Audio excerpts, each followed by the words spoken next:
संध्या live, आवाज महाराष्ट्राचा। नमस्कार, मी सेजल आणि तुम्ही पाहताय संध्या लाईव्ह। वाघोली येथील केसनद फाट्यावरती पुण्याकडून येणाऱ्या भरधाव बिल्टवेज एंटरप्राइजेस कंपनीच्या डंपरने फुटपाथवर झोपलेल्या 9 जणांना चिरडले। यामध्ये तिघांचा जागीच मृत्यू झालाय।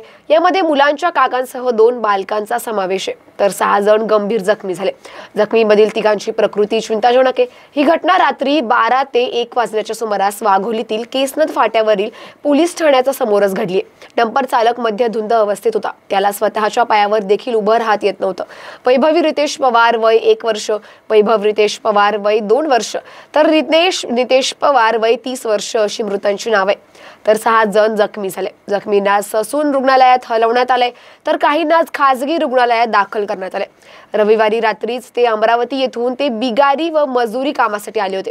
जवळपास एकाच कुटुंबातील 12 जण फुटपाथवर झोपले होते, तर 100 ते 150 जण फुटपाथच्या बाजूला झोपड्यात झोपले होते। यामध्ये काही इतर राज्यातील तर काही महाराष्ट्रातील इतर जिल्ह्यातून आलेले।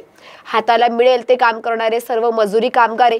वाहन चालक दारूच्या नशेत असल्याने त्याचा नंबरवरील दावा सुटून डंपर सरळ फुटपाथवर चढून झोपलेल्यांच्या अंगावर गेला।